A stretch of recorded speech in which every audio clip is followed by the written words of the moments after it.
الحمد لله وحده والصلاة والسلام على من لا نبي بعده وعلى آله وأصحابه ومن تمسك بسنته إلى يوم الدين وسلم تسليما كثيرا أما بعد. As we continue in this great treatise by the great Imam Abu Abbas Taqi Ahmad Ibn Abdul Halim Ibn Abdul Salam Ibn Taymiyyah al-Harrani al-Dimashqi al-Mutawaffa Sanat 728. The great Imam Abu Abbas Taqi that is known al-Ma'ruf by Shaykh al-Islam Taymiyyah, the one who died 728 after the migration of our Prophet alayhi salatu wasalam. The time is 7:07 p.m.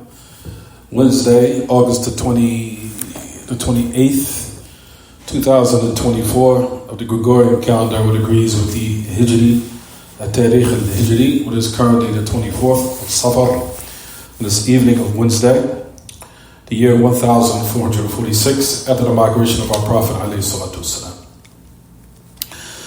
We were talking about the affairs pertaining to the belief of how Shaykh al-Islam Taymiyyah strategized in critiquing the people who oppose Minhaj al-Salafi or the methodology of the prophets. Just not merely the methodology of our Prophet Muhammad ibn Abdullah alayhi salatu wasalam, but the methodology of all the prophets and messengers. And from that, you'll find that Shaykh al-Islam Taymiyyah had utilized the statements of those from the adversaries in order to refute those who oppose the correct belief by using their own scholars. Because you'll find their own respective revered scholars, from those who is considered high esteem with them, you'll find that they were from amongst them who made Tawbah. They came and returned back to what was correct. So in actuality, are you following him?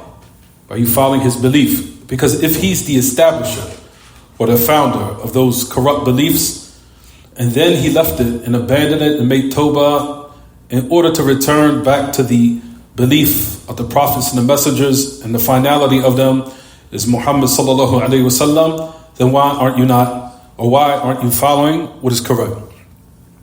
So from those was Ibn Khafif rahimahullah. And you'll find that Shaykh al-Islam Taymiyyah was citing his statement. We've been mentioning his statement for some time now, but we're almost to the end of his statement. You'll find that he mentioned that we believe in the sirat, and we talked about this last class. And we also believe that the deeds will be weighed on the scales. We talked about the sirat, the bridge over hell. And we talked about there are two paths, or there are two bridges. You have the sirat in this world, and you have the sirat over the hellfire and the hereafter. جعل الله وإياكم ممن ثبت عليه في الدنيا والآخرة وثبتنا الله وإياكم على طاعته وجعلنا وإياكم من أهلها. You'll find the sirat. He said we believe in the bridge, or that bridge, a sirat, that bridge or that path that will be laid over the hellfire. Al-mamdud ala matni jahannam. And we talked about last class that bridge is what everyone will have to pass over.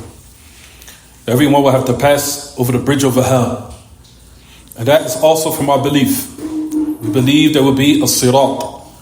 The sirat in which the Messenger of Allah ﷺ had described, that is ahaddu min as-sayf. As you'll find in the narrations describing this sirat. You'll find in the narrations from them is that it is from those paths that you'll find is from its descriptions is that it's more sharper than a sword, passing over the bridge over hell. There's some of the narrations, as is mentioned, that it has claws, and from them is that it is sharper than a sword. So walking on top of it, this Hamawiyyah. This Hamawiyyah. You'll find from the descriptions of the sirat, from its descriptions as we mentioned, is that it is sharper than a sword. And that some of the narrations that it says, and that it has clause upon it, that when the person passes over, it's from those tests. That if the person was firm in this world, upon the test, and upon all the different various conditions and states that he had to face, and that he remained firm upon Allah subhanahu wa ta'ala's sharia, upon the kitab and sunnah, and firmly upon obedience in the times of adversity, great adversity and difficult times in his life, that is how his affair will be when he crosses over that bridge, over the hellfire. Based upon the fact that he remained firm during the times of difficulty in his life in this world, and as a result, Allah subhanahu wa ta'ala will make him firm upon the bridge over hell. But for those who slip in this world, and they come up short in their obedience, and you'll find, as we mentioned, that those who slip and they are not upon that firm obedience in this life, you'll find that they are slipping all over the place. That will be their reality on the day of resurrection when they pass over the bridge over hell. And like we said, the test in regards to this world, like we said, for you remaining firm, is similar to how your affair will be when you cross over the bridge over hell, where those tests will be. From them, as we said, when the Messenger of Allah ﷺ gave the description of the bridge over hell by saying that it's more sharper than the sword. Can anyone imagine crossing and putting your feet over something that's sharper than the sword? That more than likely you will be what, everyone? Falling. And like we said, right below the bridge is the hellfire. That's something that's extremely scary and horrifying. That if anyone was to imagine it and put it in proper perspective, they will want that Allah subhanahu wa ta'ala inspire them with all types of stability while in that great state. So, that is from our belief, everyone, in brief, that from the belief and creed of Ahl Sunnah is that they believe that there's a bridge that will what? Be over hell. And we know there are the evidences that of its description that comes in the authentic Sunnah, and that Allah subhanahu wa ta'ala even mentioned it in his book about how all of the people eventually who have passed all the other tests, because we know on the day of resurrection there will be numerous tests that people will have to pass, and the result of it, it's not a simple test where that person now will now be rewarded in a manner that is similar to reward of this dunya. Rather, for one that fails the test, they could be possibly thrown into hell as a result of failing it. So everything counts, especially, like we said, in the affairs of the day of resurrection. And from those affairs that will allow one to pass those great tests on the day of resurrection is what you do in this world. Salam. For in this world, everyone, those specific tests of how you pass them in this world all will determine, like we said, of how you will survive the test in the hereafter. So those are the matters you'll find from our belief, in which you'll find Ibn Khafif, rahimallah, mentioned, which is the belief in the sirat. The sirat, like we said, in which the speed of every individual that passes over it is determined of how their state and the strength of their iman and their faith and their deeds were in this world. So everything is connected. The affairs pertaining to this dunya, and you will receive the reward of it, where Allah subhanahu wa ta'ala will keep you stable in the hereafter. Not just only the passing over the bridge over hell, but there's a test before that also. That test when you die, when the angels ask you the questions in the grave. That's also from the test in which Allah subhanahu wa ta'ala has to keep the servant firm when the angels come, munkar, when nakir, in order to scare the servant. Because you'll find in the narrations that they are very stern in how they look. And the only way that a person can answer the questions is by Allah subhanahu wa ta'ala giving the servant stability when they ask. So that's another test. A test of the questions in the grave. And your stability in that moment also determines and is predicated upon what, everyone? Is predicated upon how your state was in this world also. So that if you are stable in this life upon what is correct, Allah will keep you stable when the angels ask you the questions in the grave, which is a great horrific form of interrogation. of which the Messenger of Allah gave the descriptions of those two angels, that they are very stern looking, and how they look. And they ask questions, and Allah subhanahu wa ta'ala has mentioned in his book in Surah Ibrahim, where he said, يُثَبِّتُ اللَّهُ الَّذِينَ آمَنُوا فِي الْحَيَاةِ الدُّنْيَا وَفِي الْآخِرَةِ وَيُضِلُّ اللَّهُ الظَّالِمِينَ وَيَفْعَلُ اللَّهُ مَا يَشَاءُ. Allah subhanahu wa ta'ala mentions in his book, he will keep firm those who believe with the firm word in this world, which is La ilaha illallah, and in the hereafter. You'll find that the ulama of tafsir, that they said in the hereafter, starting with the questions of the grave, that it has to be stability, that Allah gives inspiration to the servant. So when they ask the questions, that you might slip based upon how you were slipping in this world, slipping all over the place in disobedience to Allah, and as a result of it, you'll be slipping in the hereafter. May Allah subhanahu wa ta'ala keep us all firm. Those type of affairs, everyone, our belief, like we mentioned, is said, which is from the aqeed of Ahl Sunnah was Salafiyun, is that they believe in the Sirat, that they believe in the bridge will be laid over hell. May Allah subhanahu wa ta'ala allow us to cross it very quickly and successfully without falling in the hellfire. Your father Ibn Khafif, rahimallah, he goes on to say, we believe from our aqidah and our creed, we believe in the Mizan. Mizan al-A'mal.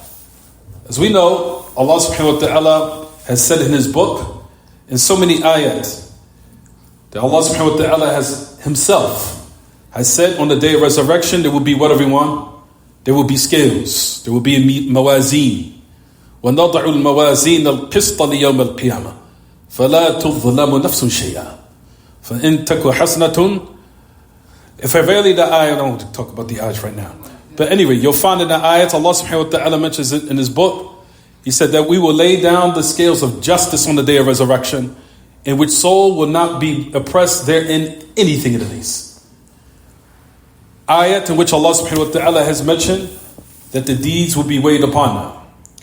You'll find there are authentic narrations about this affair pertaining to the hadith that comes upon Abu Hurairah radiyallahu anhu.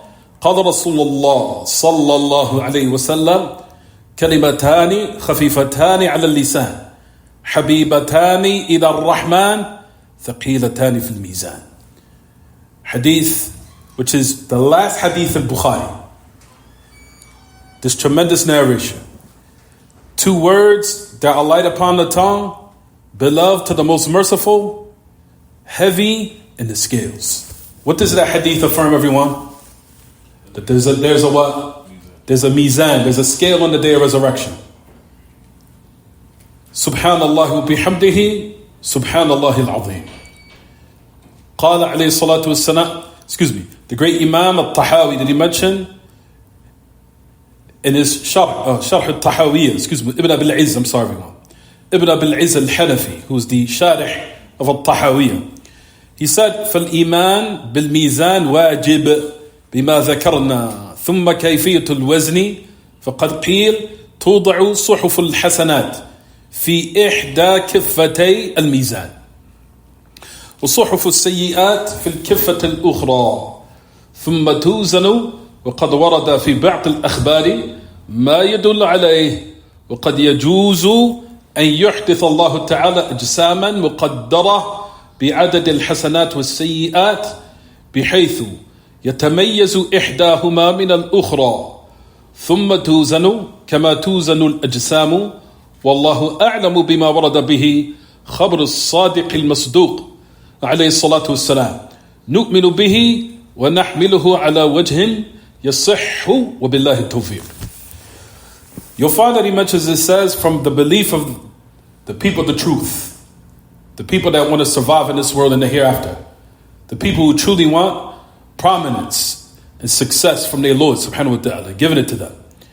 That iman from our faith is we believe that our deeds will be weighed. And it is obligatory of what we have mentioned. How the scale, how the weight, or how that affair will take place and carry out. It is said, number one, that the deeds will actually be weighed. That's number one, as we know. The deeds will be actually weighed. Number 2 is Suhuf al-A'mal. The scrolls in which the deeds are written in will be weighed. And then in the number 3 is that the person himself will be weighed on the scales, as it comes in other authentic narrations that affirm this also. So you'll find that the great Imam al-Tahawi, that he mentioned, said, تُوضَعُ صُحُفُ الْحَسَنَاتِ. He said that the scrolls of the good deeds will be put in one of the sides of the scales, in one of the hands of the scales, and also the scrolls of the evil deeds will be put in another. So he's saying that what, everyone?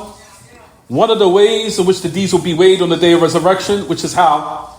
Meaning the deeds in which it was written in, the actual scrolls in which they are written in. Who have written those scrolls and the deeds in which those papers are the scribes? Meaning what was written down of the deeds of the servant. By who? By the angels. As we know, the angels write. They write down the deeds of the servant. Those scrolls in which the deeds were written in will be weighed also. That's one type. A person might say, well, how does one determine how their state would be? We say, Allahu A'lam. Allah subhanahu wa ta'ala will make for some in which their scrolls will be what? Weighed, which is written in it, what? The deeds of the servant. And certain people on the day of resurrection, Allah will allow their deeds to be in some form of entity. And Allah knows best of how it is. And that will be weighed. And then on the day of resurrection, the person himself will be weighed. How is it determined? We say, Allahu A'lam. Allah will make for certain people that way, and certain others another way, and for others what? Another way. Is it clear, everyone? Is it clear? So that's where you'll find the great Imam al-Tahawi. This is what he mentioned. He's saying, like we said, the scrolls in which Suhuf al-Sayyi'at fil Kifat al-Ukhra. Then he said, then it will be weighed, just as it's come in some of the narrations, in which what it indicates, and that it is permissible, and what we have to say, is that Allah subhanahu wa ta'ala will make the deeds ajsaman muqaddara, like some form of entity. The deeds will be formed some type of what? Some type of formation. Allah knows best of how it will be. By the number of good deeds and bad deeds, in which they will be distinguished one from the other. Just as we know entities that are put on the scales in this world, but in the hereafter, we don't know how that formation or how Allah will make the deeds in that form of that entity. But Allah will do it on the day of resurrection. How? Allahu A'lam. Then, as we mentioned before, everyone, we know that the individual himself will be weighed. As your father, Hadith Abdullah ibn Mas'ud radiyallahu anhu, said, يُؤْتَ بِرَجُلٍ سَمِينٍ يوم القيامة فيوضع على الميزان فلا تزن عند الله جناح بعوضة. As it comes in the narration. فلا تزن عند الله جناح بعوضة. He said there will be a big man. There will be a big man in his stature brought on the day of resurrection. Big. He himself will be put on the scale. He himself will be put on the scale, on one of the sides of the scale. He says, and he will not weigh with Allah the wing of a mosquito. He will not weigh with Allah subhanahu wa ta'ala the wing of a mosquito. So those are affairs in order to establish what, everyone? That the narrations that they affirm that on the day of resurrection, that the states will be in this way. For the believers. Because we know that the affairs of the kuffar, those matters pertaining to them, especially if those in the state of kufr, that their deeds won't even benefit them based upon the fact that their foundation are corrupt. So those deeds that they've done, they even hasten for them for the benefit of it in this world. And on the day of resurrection, there's no benefit of it due to the corruption of their what? Their fundamental state and their creed. So those are the affairs, like we said, everyone, pertaining to that particular belief. That on the day of resurrection, this will be the affair and like this. So we can keep mentioning other narrations. So we know that the angels write down the deeds. And then it's like a tag that's put by the person as it comes to some of the tafsir of the ayat, which is the Surah Al-Isra, where Allah subhanahu wa ta'ala had mentioned in said in his book, in Surah Al-Isra, where it says in the ayah, where it's speaking about that they will be attacked with him. وَكُلَّ إِنسَانٍ أَلْزَمْنَاهُ طَائِرَهُ فِي عُنُقِهِ وَنُخْرِجُ لَهُ يَوْمَ الْقِيَامَةِ كِتَابًا يَلْقَاهُ مَنْشُورًا اقرأ كتابك كفى بنفسك اليوم عليك حسيبا. He said, every man, كل إنسان ألزمناه طائره في عنقه. Every human being, we have put a tag around him, upon his neck, like a tag. Tag of what? Tag of your deeds. Everything you said, everything you did, everything you believed in. Like a tag. وَنُخْرِجُ لَهُ يَوْمَ الْقِيَامَةِ كِتَابًا يَلْقَاهُ مَنْشُورًا. And we will bring it forth on the day of resurrection, widespread forth, to let him what? Read it for yourself. اقرأ كتابك. Read your book. It suffices as you to be a reckoner of your own self. Those affairs in which you'll find, like we mentioned everyone, on the day of resurrection, these is from the belief of Ahl Sunnah. We do not distort it. We believe in it firmly. And that we do not say, for example, that the day of resurrection is a state of mind, or some type of figurative slumber, or it's a state of ignorance in this world until you uplift yourself and enlightening your mind, until you wake up from the darkness that you're in as far as trying to raise your mentality or up you're lifting yourself.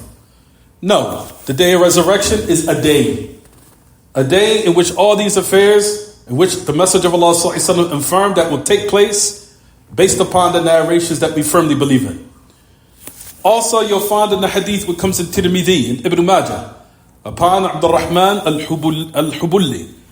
سمعت عبد الله بن عمرو بن العاص يقول قال رسول الله صلى الله عليه وسلم يصاح برجل من أمتي يوم القيامة على رؤوس الخلائق فينشر له 99 سجلا كل سجل مد البصر ثم يقول الله هل تنكر من هذا شيئا فيقول لا يا ربي فيقول أظلمك كتبتي الحافظون فيقول لا ثم يقول الله تعالى له ألك عذر ألك حسنة فيهاب الرجل فيقول لا فيقول بلى إن لك عندنا حسنات وإنه لا ظلم عليك اليوم.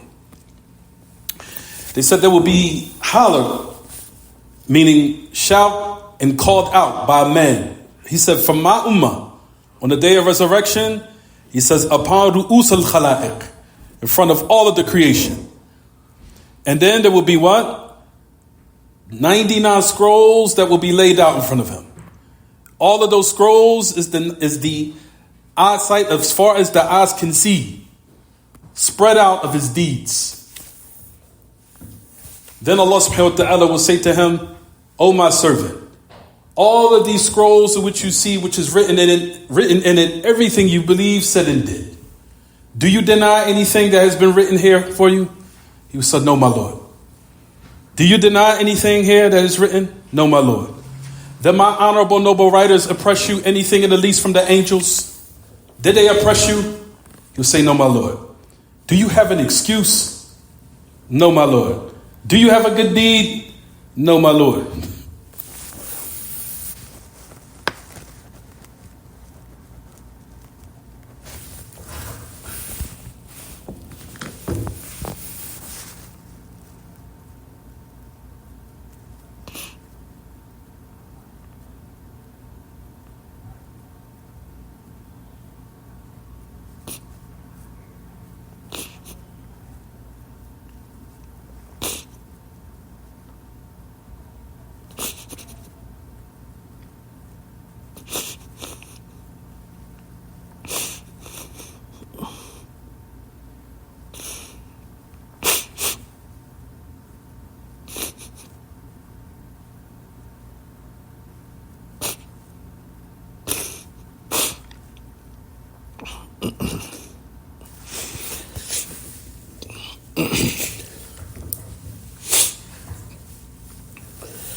He will say to him, do you have a good deed?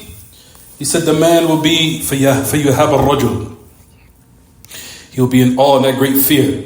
He said, no, my Lord. فَيُقُبَّلَهُ.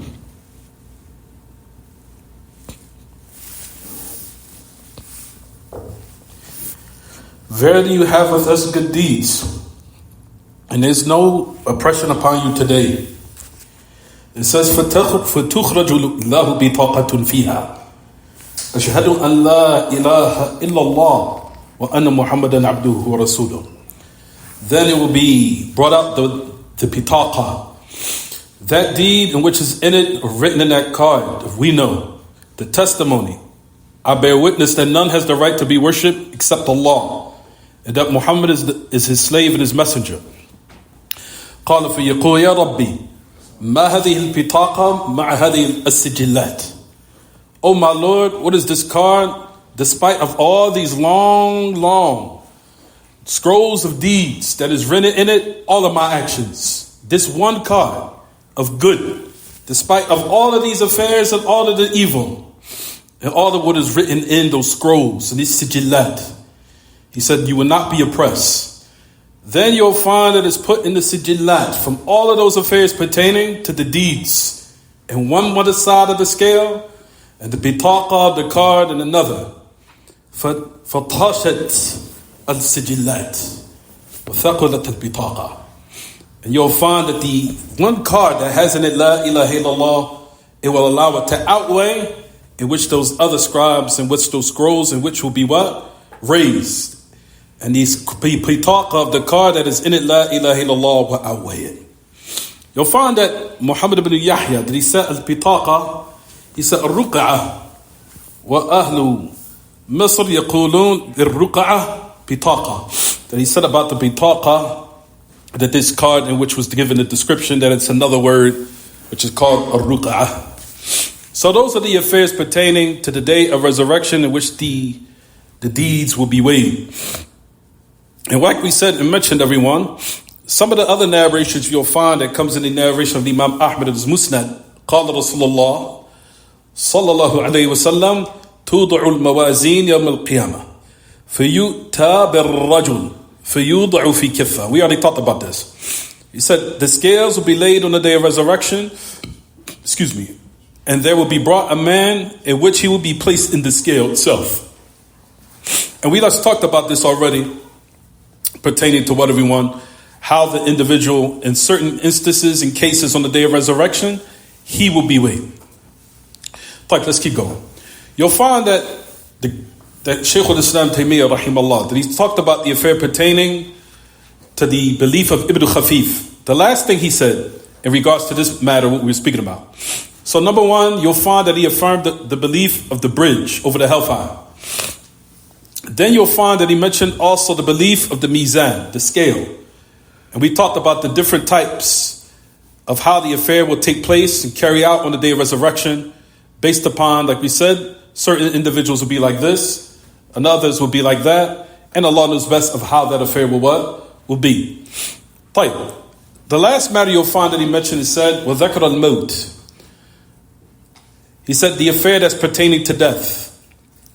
Ibn Khafif. So Shaykh al-Islam Taymiyyah rahimahullah is now citing that matter. What time does it come in? It comes in like 7:40 or 7:42? Yeah, 7:40, 41. So we got about 6 more minutes. Let's keep going. وذكر الموت. Okay.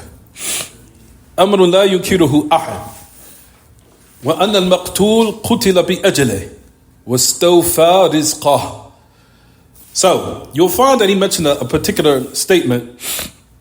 He said that the one who's killed, even though he was killed by his ajal.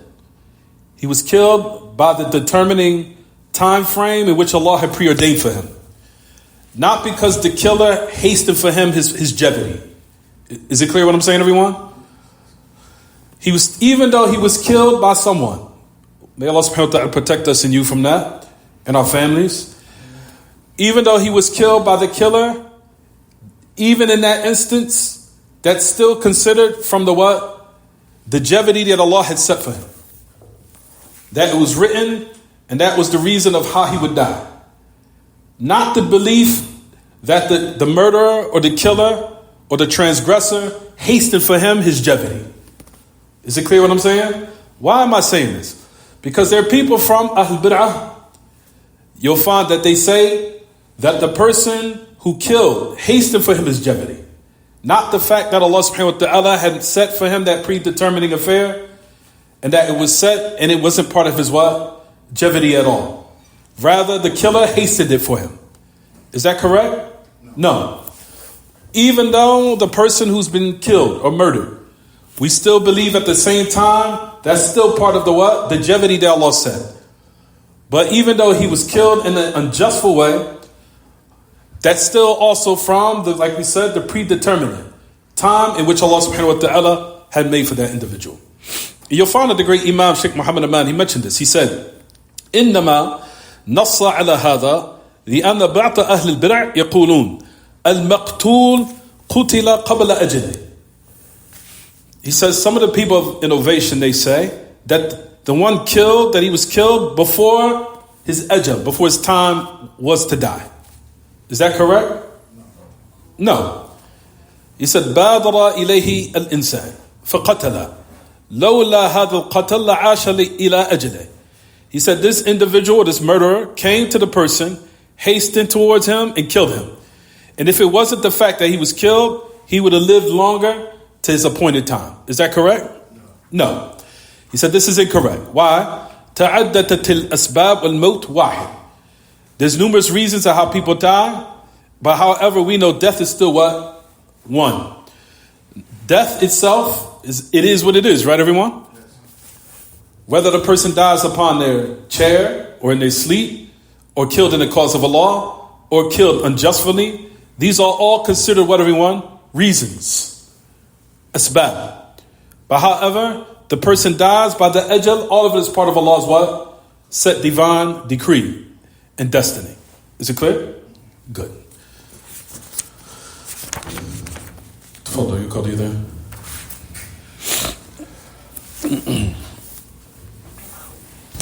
Time flies. Is it 12:30? Oh, 7. So what do you say? So 38? So 38. Okay.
You'll find that Shaykh al-Islam Taymiyyah, he mentions in another one of his treatises,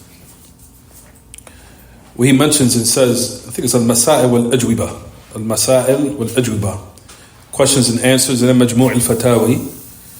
Shaykh al-Islam Taymiyyah was asked similar to what we just mentioned. He said, هل مات بأجله أم قطع القاتل أجله؟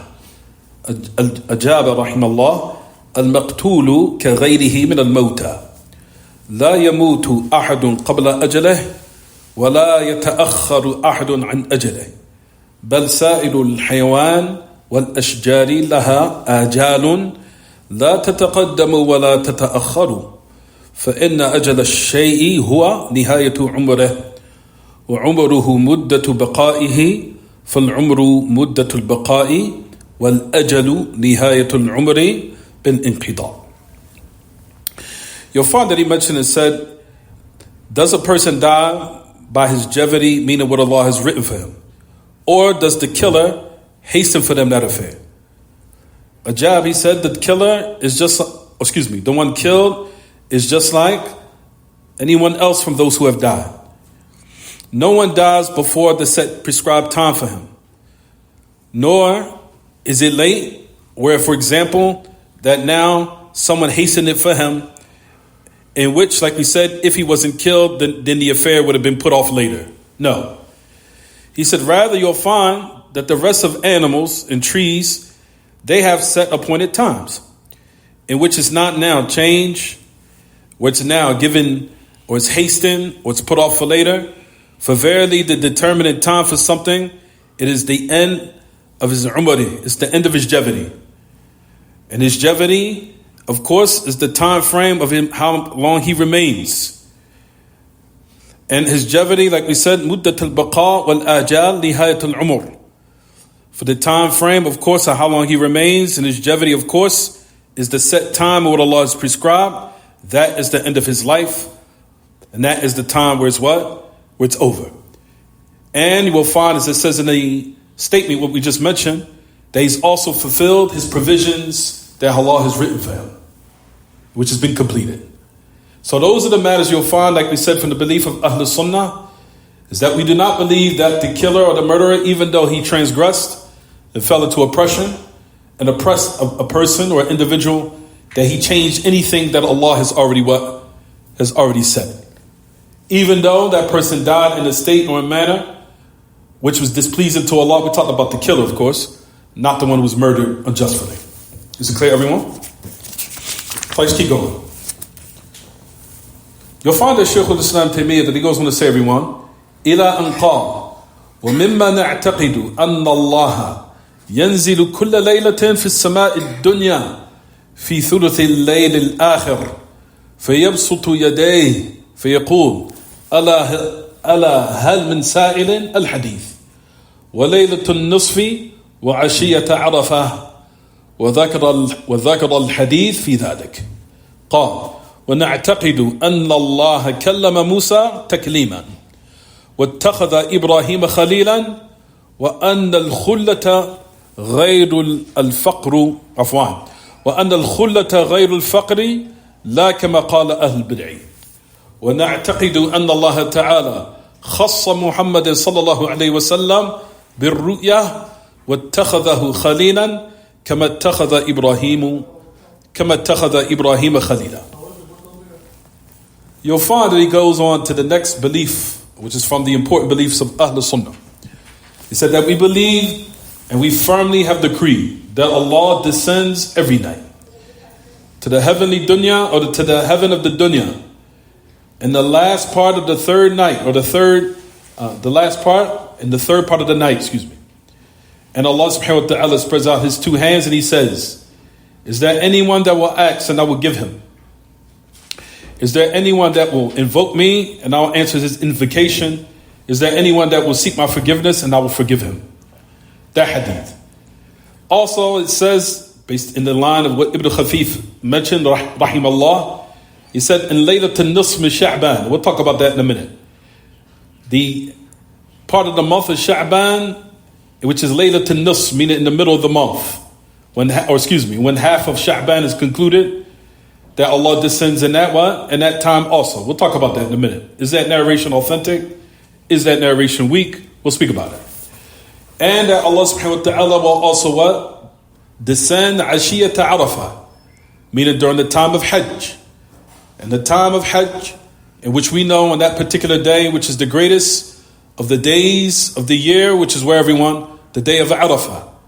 And when the people now, from the Hujjaj, on that day, you'll find that it says in the narrations we'll speak about that Allah also descends. And he mentioned the narration in regards to that. طيب. You'll find that from the belief of Ahl Sunnah meaning from the belief starting with the message of Allah sallallahu alaihi wasallam. So the message of Allah believed this, and you'll find that this was also the belief of the companions of the message of Allah alayhi salatu wasalam.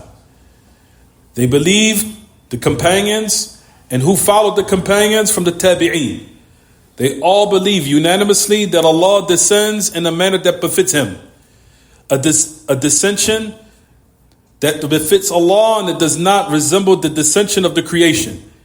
And that this matter takes place every night, that Allah descends ila sama'i dunya. That Allah subhanahu wa ta'ala, that He descends to the heaven of the dunya. وَهَذَا فِعْلٌ يَفْعَلُهُ الرَّبِّ إِذَا شَاءَ. And that you'll find that this narration is also reached the level of tawatur. It's reached the level of tawatur. It's beyond authentic, in which you'll find that a lot of the companions conveyed this. To the point you'll find that Shaykh al-Islam Taymiyyah rahimahullah has a whole book about it. A whole book explaining this hadith. It's called Sharh Sifatul Nuzul. It's called the explanation of the characteristics of Allah, the characteristic of Allah's descension. And it's in a whole treaty mustaqil, fi mu'allafin mustaqil.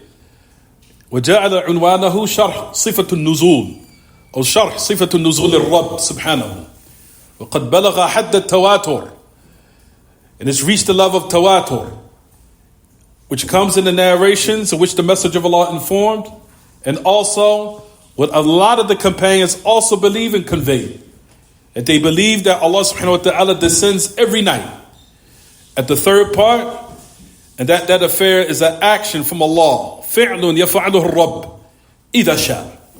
It's an action that Allah does if He wills, in which the message of Allah alayhi salatu wassalam even informed that. وَلَا يَسَعُ الْمُسْلِمِينَ الْآنِ إِلَّا مَا وَسَعَ الْمُسْلِمِينَ الْأَوَّلِينَ الذين حدثهم رسول الله صلى الله عليه وسلم بهذا الحديث بأن الله ينزل نزولا حقيقيا ينزل الرب بنفسه ليس النازل هو الأمر أو كما قالت المؤولة. Like we mentioned, it said, it is not for the Muslims these days, except what had now sufficed the Muslims of the first, that they stick to that. Just as the message of Allah had informed them this hadith, that Allah subhanahu wa ta'ala descends, a descension, a true descension. It's not a metaphoric descension or a figurative descension. It's a true descension. That Allah, He Himself descends every night. And it is a descension that befits Allah, not a descension that resembles the creation. And we do not say that what descends is the command of Allah. Or are they saying that it's His what? It's an affair of Allah. Why? Because the message of Allah put a time frame on it. And we know that the command of Allah descends not only just in the third part of the night, but all the time, in the day and the night. So we know that this hadith set the time frame to let you know that it is Allah that descends. Is it clear, everyone? It says, ثُلُثُ اللَّيْلِ الْآخِرِ. Whereas we know that the command of Allah subhanahu wa ta'ala, what everyone, descends at the third part of the night and beyond the third part of the night. So it's not the command of Allah that descends, it is Allah Himself. وَكَمَا قَالَتِ الْمَؤُولَةِ وَلَيْسَ النَّازِلُ هُوَ الْمَلَكِ. And the one that descends is not the angels either. Because we know that angels descend also when the third part of the night and beyond the third part of the night. As we know the hadith in Abu Hurairah, which is in the Sahihain, Bukhari, Muslim, where the Messenger of Allah sallallahu alaihi wasallam had mentioned, it said, تجتمع الملائكة عند صلاة الفجر وعند صلاة العصر فيصعد الذين باتوا فيكم ويسألهم ربهم وهو أعلم بهم كيف تركتم عبادي قالوا أتيناهم وهم يصلون وتركناهم وهم يصلون. You find the narration which upon Abu Hurairah, which clearly shows that the angels also, they descend at the time of during the day and the night. Where at the time of Fajr, where He said that they gather, and then they ascend to Allah, and they go up. And then the Lord asks them concerning them, even though He is already what? Aware. Meaning this narration establishes that even though the angels and Allah asks, Allah already knows better than the angels. That's why it says in the narration, وَهُوَ أَعْلَمُ بِهِمْ. In order to remove from the qari, from the reader, that Allah needed the angels. Allah does not even need the angels nor nothing. Allah subhanahu wa ta'ala is all self-sufficient, and just the affair of the angels writing down is just an extra hujjah against the human being. Not because Allah needs them.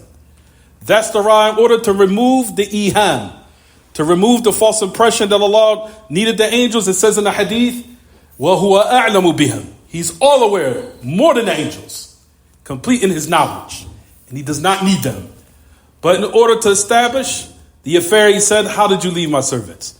He said, we came to them and they were praying at Fajr and the Asr, and then we left them off and they were what? Praying at those times, which is to let you know that the angels descend at the time for when, everyone?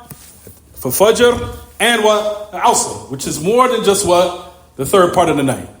After the night's concluded, when Fajr starts, the angels what? Ascend, and at the time for Asr. So it's not the angels that descend at the third part of the night. The meaning of the hadith is Allah himself. Is it clear, everyone? Jayyid. We'll stop here, inshallah. Any questions about the lesson? Yeah. Okay. This is wrong what ayah was that? Where Allah speaking about the I don't know the number. It's on the second page. It's on the second page. Surah Al-Isra. It's on the second. If you go to Surah Al-Isra, it's on the second page, Surah Al-Isra. You said even the man will be weighed? Absolutely. Certain continents, everyone? Certain individuals, this is the reason why we tell people, come to class, because I explained it. I said what happens is, he says, on the day of resurrection, you'll have certain predicaments where the person will be weighed, and then you'll have certain people in which their deeds will be weighed, and then you have certain individuals in which the scrolls in which the deeds are written in will be weighed. How is it determined? Allah knows best. We just know that Allah will make for some that way, others this way, and then others that way. But no one will know, is it specified for so-and-so and so-and-so? Allahu A'lam. We just know on the day of resurrection, that's how the affair will be. Allah will make some like this, some like that, and some like that. You understand what I'm saying? Anything else, anyone? Is it clear? Any questions about the lesson? Try to come in, because some of the questions are answered through the lesson. I know I was driving, I was listening, but maybe you come preoccupied, maybe. I was coming and I cut it off. Preoccupied. You was preoccupied. No problem. It's okay. Don't worry about it. Anything else about the lesson? Gee, stop there. وصلى الله وسلم وبارك على نبينا محمد وعلى آله وأصحابه وسلم سبحانك اللهم وبحمدك وأشهد أن لا إله إلا أنت أستغفرك وأتوب إليك. Abdul Kareem, you leaving here directly after the salat? No. I need you here. You have to rush. No. If you after the salat, okay. You gotta rush. All right. So I just need you on for a second. Yeah. Okay. All right. Let me cut this off. I gotta cut the broadcast off.